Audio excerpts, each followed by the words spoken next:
dépôt ya Minduki retrouvé wapi na Kundelungu avec plusieurs tenues yaba M23 et quelques Rwandais na kati ya Kundelungu.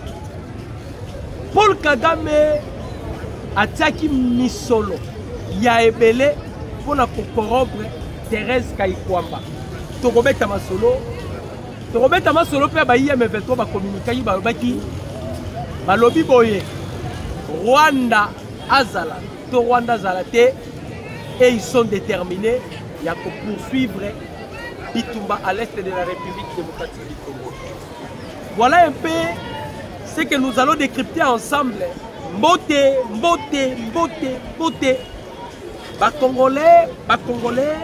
Congolais de père et de mère.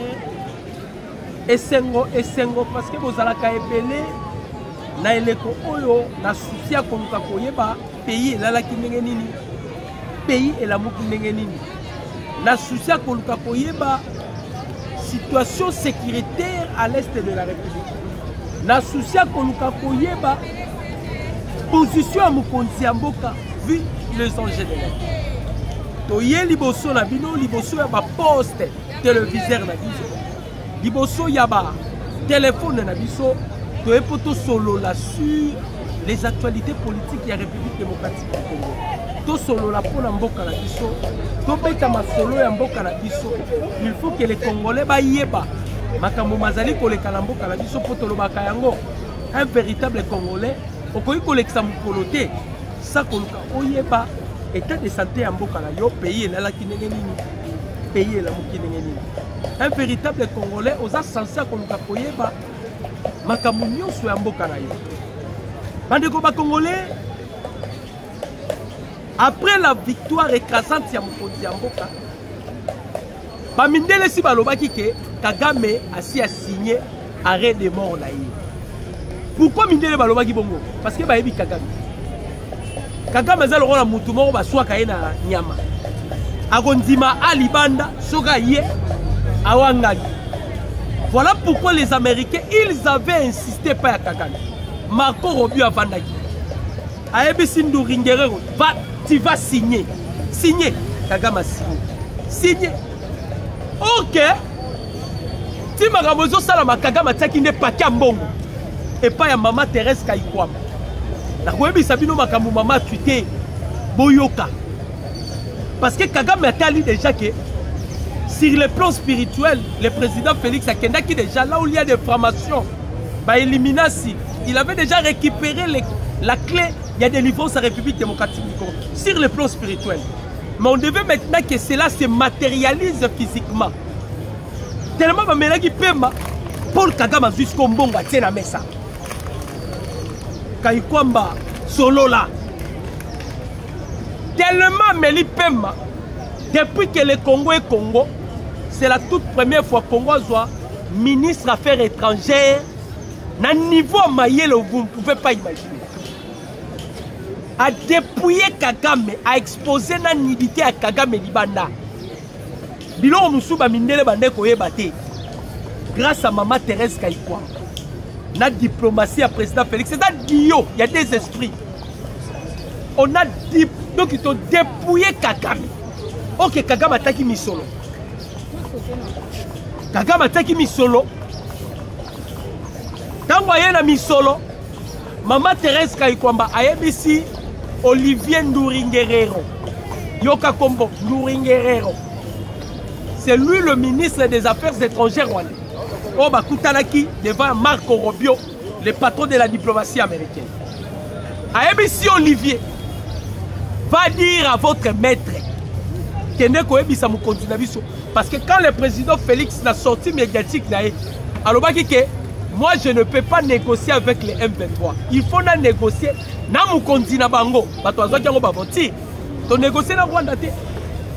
Rwanda. Mais qu'est-ce que Rwanda est allé faire là-bas aux États-Unis? Les M23 sont des Congolais. Mais pourquoi tu es allé signer là-bas aux États-Unis? Ok, on dit mana ba agression. Ok, on dit mama kambo yokima kinangola. Ba yana mbongo. Maman Thérèse Kayikwamba a ebisi Nduringere. Alobi va aller dire à votre maître. Allez dire à votre maître. Je vais quand même lire. Hein. Alors, babi message n'est là qui clair. Alobi va dire à ton maître, à ton chef, de la même manière que la République démocratique du Congo n'est ni à vendre, ni à hypothéquer. C'est de la même manière que Wagner n'est ni achetable, corruptible. Je suis mieux payé dans mon pays. Je suis mieux payé dans mon pays. Et je défends mon pays par patriotisme et non par cupidité. Parce que bah qui dans Mbongo. Mbongo tozoloba, et ça 150 de milliards. Kagama a combien soufflé? Toloba qui toko kanga mukolo moko. Tellement qu'il a combien soufflé. Kagama lobi non. N'est qu'à Joseph Kabila lobaka. S'il le demanderait que na comme pauvre, j'accepterai na comme pauvre. Mais na bundisaka Tshisekedi na longolé la pouvoir. Tolobi saki Kabila. Aux anges qu'on différencie époque. Moutozo luko bundisa, Moutozo luko longola la pouvoir. Aza fantôme, Aza Lima, Aza Mikishi. Toloba ki yango. Kaikomba yebisi Olivier Nduringere. Alors allez dire à votre chef. De la même manière que le Congo n'est ni à vendre, ni hypothéqué. C'est de la même manière que Thérèse Kayikwamba Waner n'est ni achetable, corruptible. Alors, il va foutre bien en boka. D'ailleurs, Bitumbo nazobunda yango par cupidité, mais par patriotisme. Bandeko, surtout on a ba Congolais modèle ya boye. Ya modèle ya ba Kayikwamba Waner. Quelqu'un qui a la peau blanche, mais elle a le sang congolais. Elle a le sang congolais. Vous sentez que quelqu'un qui a un souci en beaucoup. Toloba qui le masque va tomber. Vous savez que lorsque Joseph Kabila a yaki na Goma, c'était pour corrompre le M23. Parce que jusque-là, il y a encore des affrontements. Et ça, il y a ma casse. M23, si baloba qui est appui ou sans appui, il y a Rwanda, bango va continuer. Tant que bango va continuer, c'est par rapport à Mbongo au Kabila qui fait ça. Mais ce qui est plus grave, Bandeko, est dit qu'à peine accueilli comme ça la perquisition à Kundelungu. Bandeko toke kuta minuki n'a pas tenu à Bayem 23. C'est-à-dire, la Bible Lobaka, s'il forme des projets contre vous et cela ne vient pas de moi, et Zalani les sans bateau va préparer qui va pour la façon vous ne pouvez pas imaginer. Kundelungo est la ferme il y a Moïse Katumbi. Et vous allez directement comprendre que Moïse Katumbi et Joseph Kabila travaillaient du mèche. Travaillaient de mèche. Bango nyonso bane kosala mutu na mutu azwaki espace na coin na ye. Mutu na mutu azwaki espace na coin na ye selon les responsabilités qui attribuées par la France. Parce que le dernier ennemi de la République démocratique du Congo, c'est la France et Luxembourg. Presque tous les pays aussi tolongaki bango sur tout le plan. Ma pays est belé si tolongaki bango. Maintenant la France, c'est comme si on a un lien pirement occulte entre la France et le Rwanda. Je vais vous dire une chose. Lorsque les Rwandais, les M23, avant Bassala, à Sonabango, na borne 12 et 13, 17, il y a Goma pour que Bakota na Goma. Vous savez que Emmanuel Macron, par des conversations téléphoniques avec le commandant suprême, le président Félix, ils avaient exigé au chef de l'État de s'adhérer à la formation. Macron a dit une fois qu'on dit Minayo, ton solo la Makambo na Kimia, et tout ça passera na kimia nyonso. Na kimia nyonso. Donc, bango objectif na bango zalaki que Tshisekedi sa terre na formation. Oh, normalement nous sommes des Bantous. Nous avons notre culture à nous. En dehors de hormis culture na biso, toza on dirait na groupe moko boye toza ko appartenir sur le plan spirituel. Alors, si vous adhérez dans l'occultisme, eza religion occulte yaba occidentaux. Donc vous d'office ils sont au côté pas la bango bazui même ici colonna. Bazui les décides de colonna parce que tout ce que vous allez commencer à faire au profit na bango. Alors, il voulait contrôler le président Félix sur le plan spirituel. Parce que pour renverser une personne, ou pour renverser Empire Moro Songolo, on commence d'abord à renverser les responsables de cet empire sur le plan spirituel. Et loko bamindele baneko luka, baluka président Félix. Ils ont cherché à bayeba, ils se cachent où sur le plan spirituel.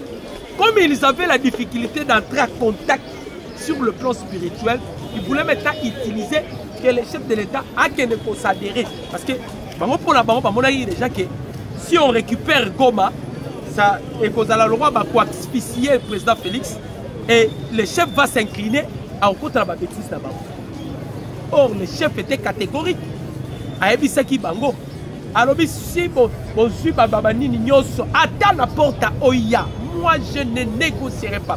En tout cas, il y a un moment où il va perdre. Il faut féliciter le président Félix. Ce sont des hypocrites. Je vais féliciter premièrement parce que Jean-Claude Katende là. Un mafieux, Mouyibi Katende. Je vais comprendre que le président Félix a une politique à effacer les tableaux. Là, on ne doit plus parler de PPRD. Bachada risque de parti politique. Parce que le ministère de l'Intérieur, si Basala qui retire agrément à PPRD, quand on dit qu'ils sont suspendus, retirer qui agrément là-bas. Donc, sans position. Parce que Batouan n'a pas été dans le système, mais les chefs avaient à Boyaki. Alors, les Français, aux hommes, les Français, ils vont continuer à entêter. Ntabamande Fouana, Ntabawana, il y a Koko Amande Fouebelewan. Nous avons qui se compare, il y a responsabilité. Katumbi, il y a assez fasak. Katumbi, assez fasak. Katumbi, il y a des pions naïe. Sauf au moni, ici, quand nous sommes on s'est réunis. On s'est réunion au kilt. On te benga raba messe noire contre la République démocratique du Congo. Sauf au moni, Jean-Claude Vouem. Au moni, Nao, Sob ingénieur Onani. Franck Diom. Ces deux personnalités-là, Bango ne va incarner Moïse Katou. Batoualami Balen de Moïse Katou. Parce que Moïse a fait ça. Mais aussi Moïse la met dans les sacs. Nenga Kabila Rozon à l'issue au Congo. Moïse aussi, il risquerait de plus revenir au Congo. Parce que comme ça la perquisition. Wapi Nakundelungo. Dala Minduki na bateni. Dala Minduki na bateni. Bakangi kutuna batu na kati lisusu kuna. C'est-à-dire batu baneko rêver, baneko rêver tellement Kabila petara ba calcul parce que Kabila fait Kabila ça va calcul. Aboya mo ebisa biso à l'Assemblée nationale. Oh, moi je ne peux jamais vous dire au revoir. Je vous dis à bientôt. Oh, to fandi muto zolo ba biso bientôt yo. Ana boulni. C'est l'homme à Kabila, Nande Bavanda Kaba, Alexis Tamboué Mwamba, Naba Janine Maboun, Bavanda Nababi. Ah, tu sais que Dieu saute au PC pouvoir. 2 mois, 3 mois, tu ressortis.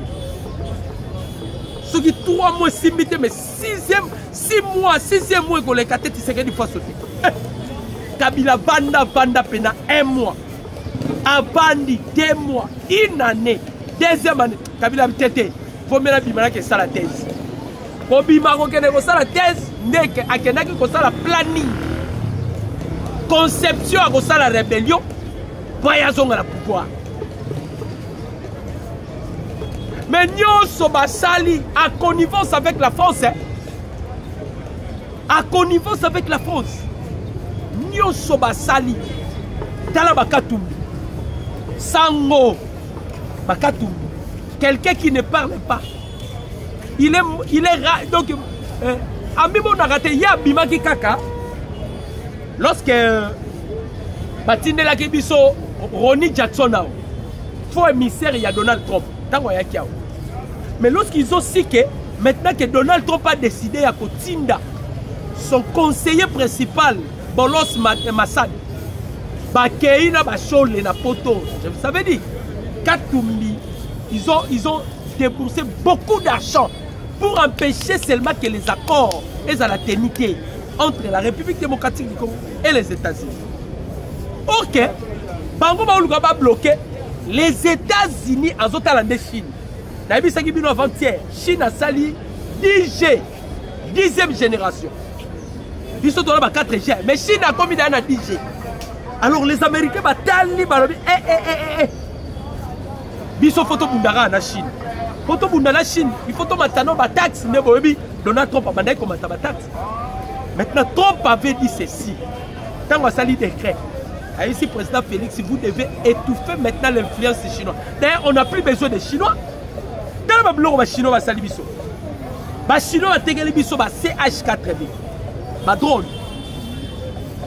Ils vont téguer biso la moï. Mais pendant la nuit, Chine a quelque chose. Les anti-drones, après, c'est Rwanda. Donc, il y a comment ça la business. Et le président Félix avait aussi, tant que les propositions américaines, ça la bombe. Maintenant, Bakatumbi, tellement qu'ils étaient, qu'ils soient faits, parce que Bato va réunir ce qui bango, c'est toujours la 5 ans. Si vous allez vous souvenir, concession Katangé Zouana, concession Katangé Zouana. Parce que Batal qui opposition. L'opposition va dire ah, opposition est faible. Fayulu Tobi Sarabino, ce n'est pas un opposant, un opportuniste. Botala Enenga Limo na Sénat. Tolobaka Zara opportuniste. Yenenga Zana akotikala akozalata bourgmestre ya Kimbatekete. Bourgmestre Kimbateke akotikala ata kozwangote. Parce que ceux qui sont batu oyo mukonza mboka apesaka loboko ya Yambo. Les a Fayulu. Abi mona ma yakato travail. Mais il y a ceux qui ont vendu. Dans la nuit, Francky Diongo, Congolais, les langues vont se délier. Francky Diongo, moi je le suis. Vous voyez que Francky Diongo, Rex Kazadi, parmi Bato Paul Kagame a travaillé là-bas. C'est-à-dire, lorsque Kagame avait décidé que Moutounio soit Bima, que le monde sache que ce n'est pas seulement Kagame qui tue les gens à l'est de la République, mais qu'il paye voilà pourquoi vous avez vu Rex Kazadi Bimaka, vous voyez qu'il a Francky Diongo. Mais Francky Diongo, lobby à lobby, a exhorté Kabila. Kabila a exhorté à Swaziland. A Luka exil naye, Uganda boy Joseph Kabila. Kenya boy Kabila. Ouganda, la preuve, vous avez suivi le fils de Museveni, Mouoz. Abi Kabila, vous n'êtes pas à tourner. Et ça m'a séquité. Museveni est mon koutou. Massad Bolo Sakekuna. Tant que vous avez déjà que vous avez na RDC. Mais pour les statistiques, d'abord, c'est Ouganda et Rwanda. C'était Museveni qui avait déjà plaint. Kabila n'a choisi là, dans le exil. Sera au Kenya, il est. Sera au Kenya, wapi. Koto ba pays nyoso frontalier oyo baromi ko banga parce que Trump a autant la musique mboko ko yambaka Kabila nga America tsebino na liste donc président du problème. Francky Diongo lobi c'est que Kabila doit faire aya lukanga Francky Diongo ngai peuple congolais bayoka ngai aluki ngai tozongi kaka na Congo tosenga pardon. Koya kutute Francky Diongo, koyate. Komekate. Nanga yewana zongi na raison. Kabila qui cherche maintenant la tête de Nanga, pourquoi? Nanga est allé signer des trêves sans consentement à Kabila. Toloba qui, moi me kokota zem. mwambe kokota zengo. Et puis bamindele bango moko bazo réfléchir. Parmi les accords que Rwanda outi ko signé oyo mais oyo ezali wa ya Kagame. Oyo pourquoi bazo lo babongo. Kagame a teti. Nasi na lobaki l'autre fois, munoko na nga na bi esprit de mort eza kota Goma. Et baluka. Cette fois-ci ça ne serait pas des Congolais. Soit Kabila yekuta mi Kimeli déjà na Swaziland. Soit c'est Paul Kagame. Parce que Trump azala qui clair. Tango Tinda qui envoyé spécial. Alors il va dire à ces cochons là, cochons. Allez dire à ces cochons là, il a que des choix. Parce que on ne blague pas avec les intérêts des États-Unis d'Amérique. On est Amérique pour l'intérêt naïe à Kobomayo. Alors allez dire à ces cochons là, il a des choix. Soit il quitte la RDC, soit il va faire la guerre avec la RDC. Mais les États-Unis seront derrière la RDC. Kagame Azoki on va mentir. On vous informe déjà qu'il y a Blackwater. Blackwater baena Walikali. 4000 hommes. Blackwater baena Kisangani. Et ce qu'on Kabila bana ko rêver. Avant qu'ils ont rêvé. Va disposer parce que les États-Unis veulent maintenant investir dans le Congo. Dans le Baki Nabino l'autre fois, les Américains ont décidé pour Kanga ambassade d'Union sur Afrique. Bani basala ambassade moko bazobenga ngo Afrique comme awa na Congo. C'est ce qui fera que pays Union sur à la contact avec les États-Unis doit passer par la RDC. Alain Jia avait déjà dit que après Moupepe Oyo, le Congo sera le premier pays le plus puissant en Afrique. Alain Jia, c'est un Français, un membre il y a DGCI. Alors Bakayango. Alors il va poser la distraction, tu sais qu'il y a commis déjà puissant. Dans l'Axaibino, lobby image comment les chefs d'État Ayambaki Lorenzo, vous ont senti un sengo. Moutarza on se sentir que cette fois-ci je suis capable. Maintenant, quand tu ne pas continuer la liste parce que tu as Kozomandouki, tu as Kozombateni, donc il va tout en pensa surtout. L'autre fois. Objectif, il y a guerre, il y a Goma. Et pardon, objectif, il y a Paul Kagame et Joseph Kabila. Bakatumbi, c'était pas Goma Bukavu. Jamais. Baneko visait et l'oko moko, les grands Katanga. Parce que pour Nabango, si on peut asphyxier le président Félix, on doit récupérer Katanga. Parce que Goma, on a pas ça. Maintenant, oh, nous sommes maintenant incapables. Les avancées ne sont pas là. Carence d'abord. Magbongo ezate. Les armes ezate. Jatani a dévoilé Kabila. Aris Jatani. Il y a As. Alors bien, il y a un bateau moko. Bateau moko, il y a un bateau, il y a la perquisition. Bandeko. Na bateau, il y a un pourquoi? Moutouana lobika makamba bateau. Kaka bateau quoi que na perquisition. Bateau ziki yangomo. Donc c'est que babomi batras. Babomi batras.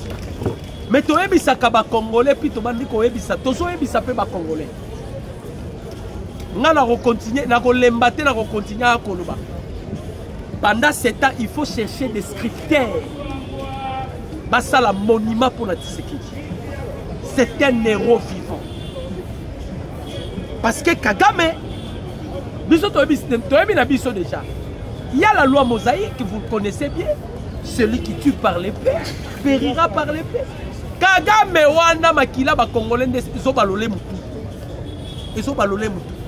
Et les 100 Congolais réclament la vengeance. Ils ont réclamé Eloko Moussou soutient vengeance. Voilà pourquoi le chef de l'État Zalaki déterminé quand il faisait sa diplomatie. Mukonzambo Kazalaki déterminé. Awaki na okena Kagame tina suka. Tokena ina tina suka mais lobby to yoka zo sala déploiement. Ba konti soki ba kota ba kibati kuna. Ba konti les sous belé. Et puis hier il y a encore des affrontements.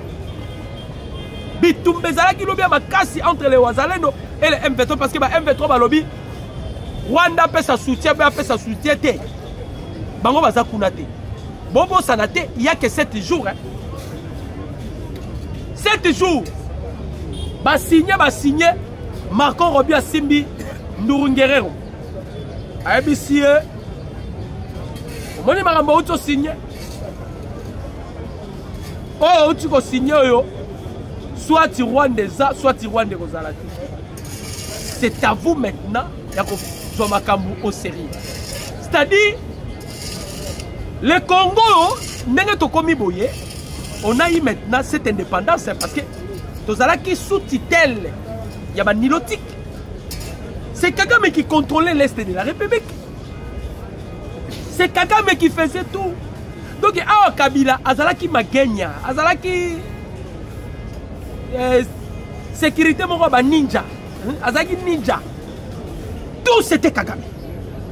La preuve, le président Félix Baouti qu'on soit confrontation à Kagame. Kagame a sali point de presse à l'Obini. Avec tout le monde, bonne gouvernance c'était dans Congo. Et ça parmi les Américains qui signé ça Kagame. Si Kagame signé non makambo l'intégrité, la souveraineté et l'intégrité territoriale de la République démocratique du Congo et sa gouvernance signée. Si Kagame désormais, là c'est les Américains. Quand il y a la bisoli solo ba FDLRD. Oh ba FD kata masolo. D'ailleurs makambo Congo. Et quand tu as sous tête sali, ça la vie na yo ya Rwanda, tika ba Congolais ba émerger makambo na bango na ndenge na bango. Donc monisiko a to bandi ba perquisition. Nous vous informons déjà bientôt là tous sont à l'issue na GLM. Toloba que tous les concessions ya Joseph Kabila et qu'on a la vente aux enchères. Basali perquisition, tozu biloko amabe puis to tiango va to ça parce que l'État faut bénéficier. To pesa ki Kabila vie, mais to comprendre que Kabila za abouti. To boto lié sikoyo vie. À quel qu'on se retrouver dans mboka balata ba Zebula, Swaziland, dans la place accueillie. Oh biso nyoso tozo kamo, un sénateur a vu mais alinga komane rebelle. Andimi atiki ki statut ya sénateur a vu, alinga koma rebelle. On s'est la rebelle l'époque, il y a époque à Tshisekedi, Félix Antoine Tshisekedi Tilo. Au bon sana qui au ton dégueu. Ba bloqué, ba tona nyoso. Si ko yo to na basango. La 5 ans. Pacte social les awapi. Potela ba traître ya basango. Bozo ça la démarche. Eric Sengaya Wangani. Mute ba telme elumbaki solo telme ote. Ba bana ko appuyer biso. Ezalaki Rwanda. Pays agresseur ya mboka na yo sango. Ok Zimbongo ana. Ah bato ba mitema mabe. Batuni Firjos Muteba. Balobi ba pays ni ba européen sabino mbombo. Atangi Kenya. Atangi Uganda, atangi na Rwanda. Et ces 3 pays là qui faisaient les chaînes d'approvisionnement ya ba minéraux na biso. Kenya a bénéficié de ba lingots d'or. Ouganda de l'or. Rwanda sont des pyrochlore. Le minéral le plus rare au monde, le pyrochlore. Mouyibi. Basala pleche de donc oyo. Sassou batikela e bassin à Congo et pas Joseph Kabila. Makamba ba yaba forêt, c'est Sassou qui prenait de l'argent. Edouard Dukuna batikela ra nini pétrole. Donc Kabila avait amorcelé les Congo. Basango bazui mbongo à Rwanda. Ya Kenya na ya Uganda. Pensez-vous que Batouana Kakenza bimisaka secret? Kakenza lobi totuna jour mususu abe donase choli. Azara des fois. Il photo bimisa na ba secret na ye.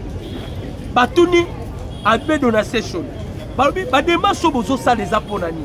Oh non, tozo sala pona président akoya. Oh. Président akoya.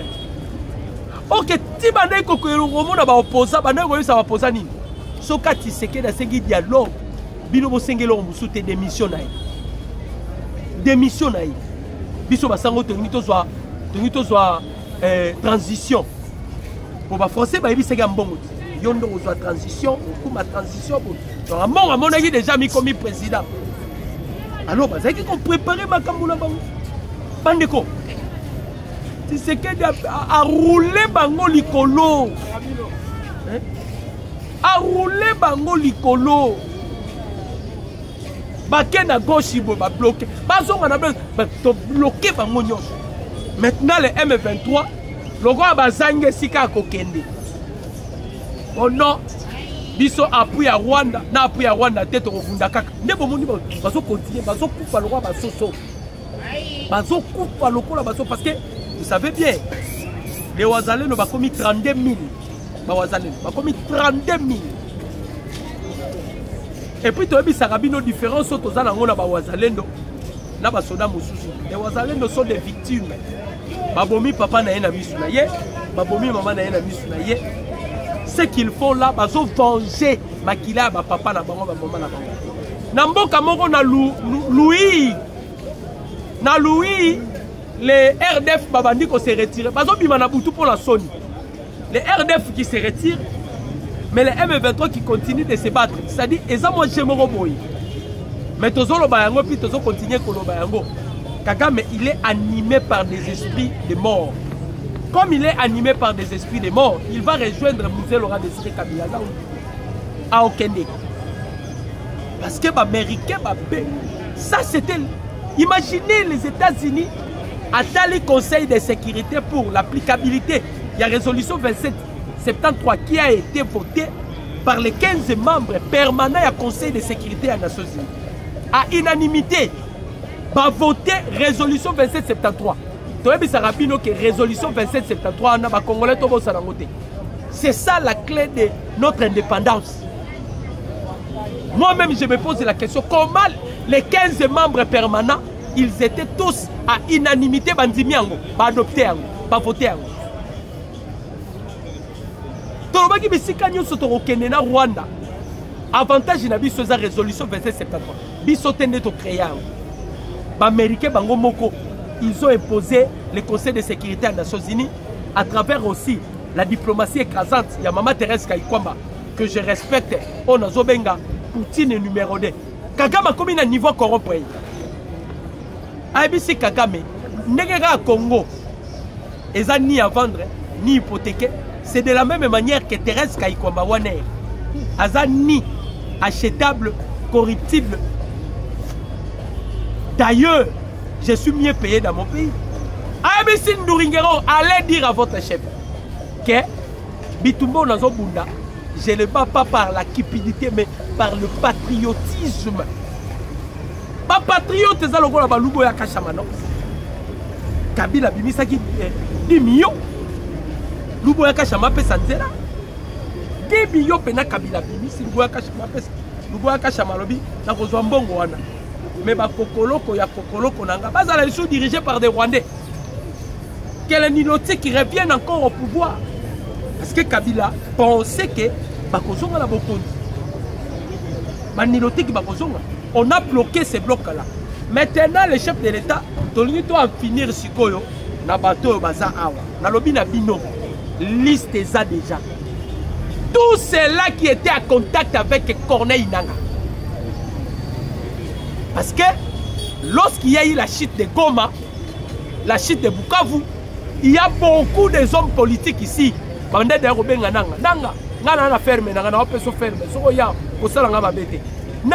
Toutes ces personnalités-là, des hommes politiques, et celles-là qui donnaient aussi de l'argent, ils étaient à connivence avec Nanga. Ba répéterait Bango Nyos. Nalobi Nabino, les arrestations en cascade bientôt là. Les arrestations. Nanga Yemoko Lobi, je me suis allé faire la rébellion parce que ma beauté là inga carré minier. Batuba kamwe ba. Oh, biso tondo ka c'est Nanga Roloba. Dans ça la rébellion pour libérer les Congolais parce qu'il disait que dans ça la poto libérer les Congolais. Or que ça parce que ma beauté là qui est ba carré minier. Parce que ma beauté là qui est ba carré minier. Parce que au bomi batou ta famille a comment la famille n'a pas commis un risque. C'est-à-dire c'est comme si quelqu'un qui a été envoûté a sauvé Balisou Makambo à Sala quitté. Makila ya ba Congolais. Makila ba Congolais. Ah ouais, Sikoyo, il y a des gens qui seront bientôt là arrêtés. beaucoup de gens qui seront arrêtés. Ceux-là qui n'étaient pas avec le chef, parce que là qui a contact n'a pas ennemi. Tu peux faire exemple, mon corps, donc le musique caméra. Ba M23 ba koti na Bukavu, biloko ba tunyo so bazui mais ya caméra ba bebi sate. Ba kangate. Relation ni caméra za na ba M23. Faut qu'on se dise la vérité. Bahati azana hôtel, place ba M23 ndo sala réunion. Engagé le Rwanda ba kendaka ba koti Rwanda tongo ba ko sala na hôtel na ye. Tolobaki de basque vont tomber. Yango moni batu nyonso bakomi na agitation. Tout le monde est agité. Agitation liboso nini? Eh, papa, le paramilitaire Black Water au Congo, précisément la Walikali, na mine ba américain. Entreprise américaine pour ça. Les Américains batali déjà ba site. Tellement bazota 343 milliards de dollars américains. 43 milliards pour l'entreprise publique. 300 milliards pour la nini privée. 343 milliards. Oh, bazota. Papa, Donald Trump n'est pas moni et carabongo.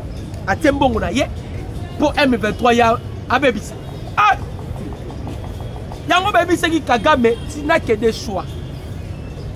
Soro ligno vivre yo moko. Soro pour ligni mabe la yo moko. Vous avez que des choix. C'est-à-dire awa lokola Kagame, toki ke batu na ye ba continent, nous n'avons pas peur. Toyebi déjà que guerre est sili déjà. Waneza nyoka bakati mutu mukila ndezo ningala. Guerre totikali nango za awa na bato tozana bango awa. Oh ba répéterait bango déjà. Bazalaki déjà contact nananga parce que ba yebaki déjà que Kinshasa ko kweya. Nanga les avait promis. Nanga yebisa bango to. Moni pero luwa ko no finga nanga te. Oza zoba. Oke signé biloko to yebi mutuna. To yebi seki pero luwa okolela muno kwa mboka. Non bolelite bokolela. Pero luwa okotala Kinshasa na machine. Soit on est déjà en contact avec le gouvernement belge. On est là qui en l'autre fois. Bazo pour extrader yo awa. Pero luwa.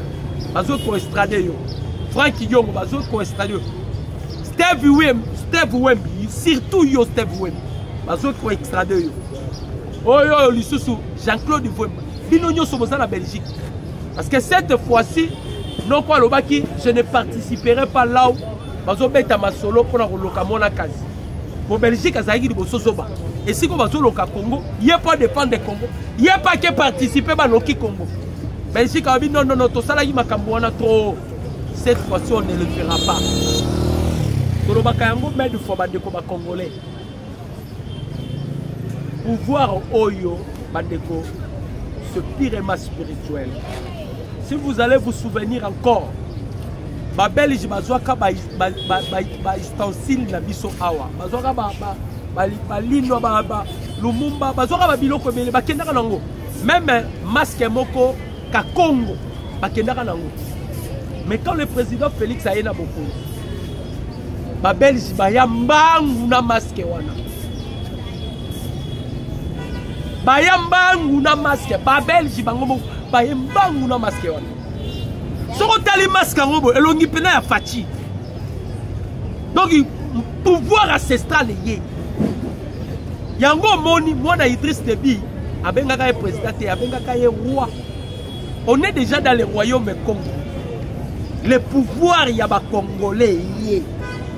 Les Congolais ba jusqu'au dignité na bango.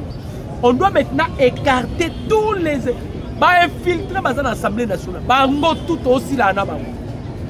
Tozongi ka na Bahati. Lukwebo. Ça veut que Bahati qui donc na maman na Rwanda. Yé Congolais awa, maki kuna maman na Rwanda. Mususu. Bandeko yenyo so balo bakinya Rwanda. Yo bandeko no balo bakinya Rwanda ndenge nini? Valate Mubaki Lobango, vous avez vu les images. Maintenant, comme le pouvoir ancestral de la République démocratique du Congo est réuni, Nebomoni et Poukamisi Bato Elias. efukami tala ndenge tozokanga bango lokwa mayebo oyo tokekanga kuna epa Moïse Katumbi manduki bateni na batu na kati na entraîneur ya Mazembe toyebi te soka bandeko entraîner ba Rwandais yo entraîner bakekanga na kundelungu ndenge nini entraîner bakekanga na kundelungu ndenge tokangi bango bakomi lokwa batu moko baomiye badisi cette fois-ci, on doit maintenant vivre le miel qui est dans notre pays. C'était avec plaisir de partager ensemble avec vous ce numéro de décryptage. Mon numéro c'est plus 243 89 63 95 965. Je dis et je vous remercie.